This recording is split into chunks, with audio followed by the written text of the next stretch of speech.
I recognize Ms. Dean for 5 minutes. Thank you, Mr. Chairman. And Ambassador, it's a delight to have you here and to be talking about this important topic and the important work that you are doing. I have to say that for decades, my husband's in the bicycle industry, and for decades, he has talked about what diversity has done for his industry. Back in the day, when he first started out, it was a mostly men's club. But through his own hiring over the course of the last 25 years, he has said how his diverse workforce, more women, people of all different backgrounds, faiths, experiences, riding a bike or not, has improved what they do and has improved what they sell, frankly. The corporate world has been learning this over time. I have to say diversity in my own office has made my work better. I am confident of it. The more diverse people and experiences are around me, it just offers me such insights and such smarts, and I'm lucky to have a very diverse team. So you might imagine that I'm a little puzzled by some of the lines of questions that you are receiving. Let's start with budget. You have asked for, I think, the budget line item is just over $76 million, and as you say, I think most goes to the bureaus, 10% would go to your office directly. Mm-hmm. What would that budget look like, and what will it enable you to do in addition to the 2 hires you talk about? Right. Specifically, what would that enable you to do? Yeah. So our projected spending would include $3.8 million on data projects. Some of the things that we've heard today, we might be taking a look at with that money. We also have had about 24 requests from Congress on various aspects of data. So we've got to put that together, and we want to be as responsive as possible. About $200,000 will be used to conduct a follow-up climate survey to see whether we've made improvements. I feel certain we have, but we want to document that we've made improvements from the first climate survey that we did. We will be purchasing a position for a staff assistant in the office.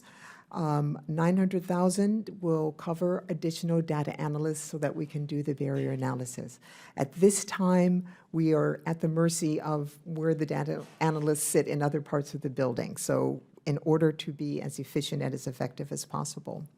It's about $200,000 we have for travel. As you know, most of our workforce is overseas.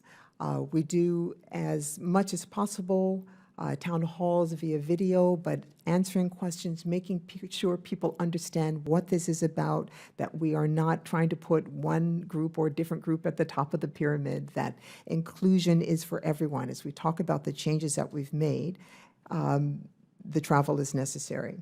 We also fund a project called the CDIO Small Project Initiative, which is available to offices, to bureaus, to missions around the world for innovative projects that support DEIA. We've had things around the world like bystander intervention training, something I'm very enthusiastic about because it can be used in many different ways and gives people the tools in the moment to make a situation better. And then about $2 million for a national ad campaign. My deputy and I both were former Peace Corps volunteers. And I think she made the decision when she was 10. I made the decision to join Peace Corps when I was 11. And I made that decision from a commercial I saw that called it the hardest job you'll ever love, and held that in my head until I graduated from college and could join. So we know the importance of communicating the privilege to serve and how best to do it. So I'll have to show that commercial to my 11-year-old granddaughter to inspire her. Yeah. You talked about, with the remaining time I have, the interviews of nearly 9,000 employees. Yeah. What are some of the greatest takeaways in terms of the barriers you're examining there? Yeah. Well, transparency and accountability are huge barriers for us that we are getting after. We've made the change with the senior assignments.